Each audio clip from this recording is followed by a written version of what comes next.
Welcome to Quickie Books. In this video we will step into a world of survival and intuition as we delve into stories from disaster-stricken shores.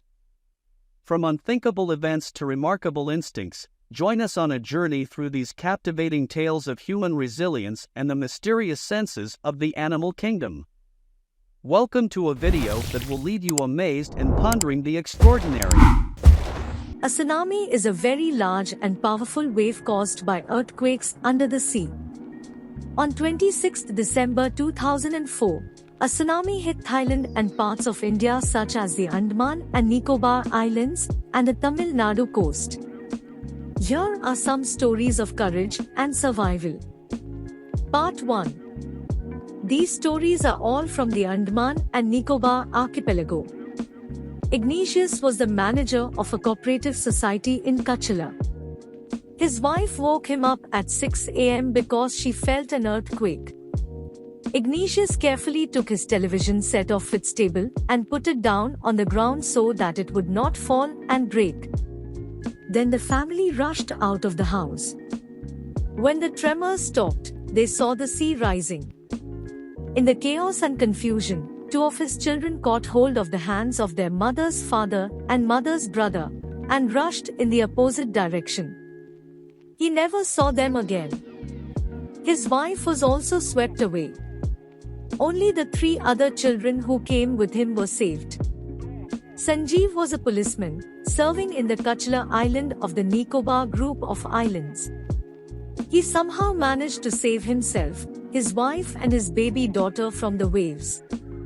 But then he heard cries for help from the wife of John, the guest house cook. Sanjeev jumped into the water to rescue her, but they were both swept away. 13-year-old Meghna was swept away along with her parents and 77 other people. She spent 2 days floating in the sea, holding on to a wooden door. 11 times she saw relief helicopters overhead, but they did not see her. She was brought to the shore by a wave and was found walking on the seashore in a daze.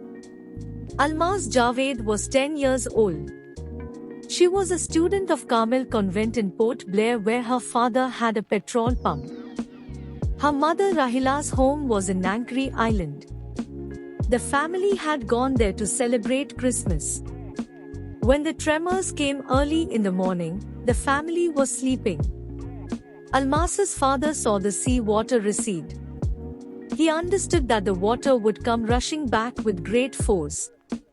He woke everyone up and tried to rush them to a safer place. As they ran, her grandfather was hit on the head by something and he fell down. Her father rushed to help him. Then came the first giant wave that swept both of them away. Almas's mother and aunt stood clinging to the leaves of a coconut tree, calling out to her. A wave uprooted the tree, and they too were washed away. Almas saw a log of wood floating. She climbed onto it. Then she fainted. When she woke up, she was in a hospital in Kamorta. From there she was brought to Port Blair. The little girl does not want to talk about the incident with anyone. She is still traumatized. Part 2. Now here is a story from Thailand. The Smith family from southeast England was celebrating Christmas at a beach resort in southern Thailand. Tilly Smith was a 10-year-old schoolgirl, her sister was 7 years old. Their parents were Penny and Colin Smith. It was 26 December 2004. Deadly tsunami waves were already on their way. They had been triggered by a massive earthquake off northern Sumatra earlier that morning. The water was swelling and kept coming in. Penny Smith remembered. The beach was getting smaller and smaller. I didn't know what was happening. But Tilly Smith sensed that something was wrong. Her mind kept going back to a geography lesson she had taken in England just 2 weeks before she flew out to Thailand with her family. Tilly saw the sea slowly rise and start to foam, bubble and form whirlpools. She remembered that she had seen this in class in a video of a tsunami that had hit the Hawaiian Islands in 1946. Her geography teacher had shown her class the video and told them that tsunamis can be caused by earthquakes, volcanoes, and landslides. Tilly started to scream at her family to get off the beach. She talked about an earthquake under the sea. She got more and more hysterical, said her mother Penny. I didn't know what a tsunami was. But seeing my daughter so frightened, I thought something serious must be going on. Tilly's parents took her and her sister away from the beach to the swimming pool at the hotel. A number of other tourists also left the beach with them.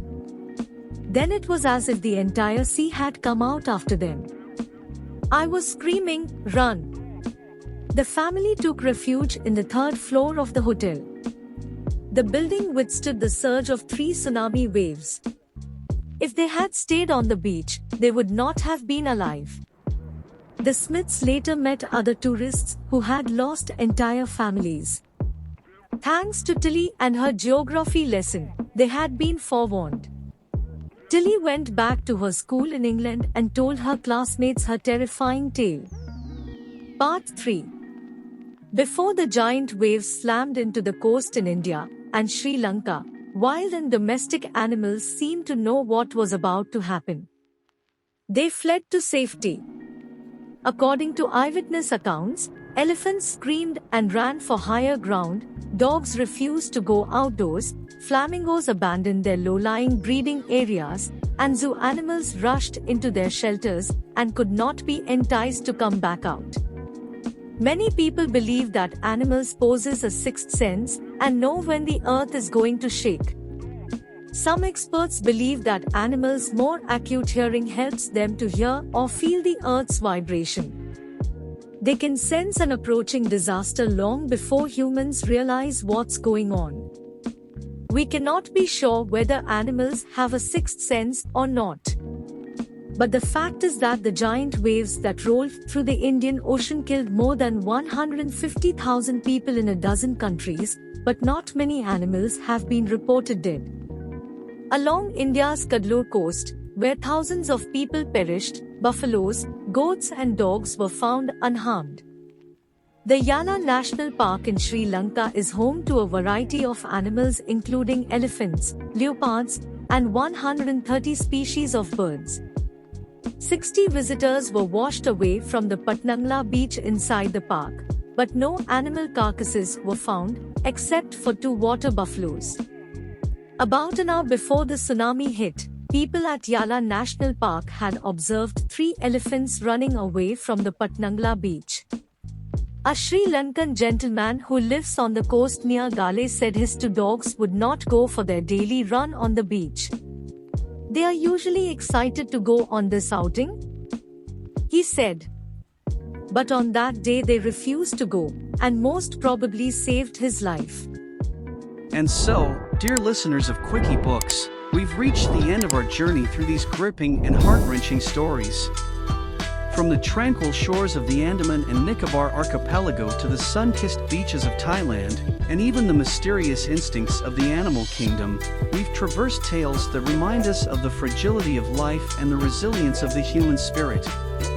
Until we meet again on the pages of another story, this is Quickie Books bidding you farewell. Stay curious, stay strong. Bye.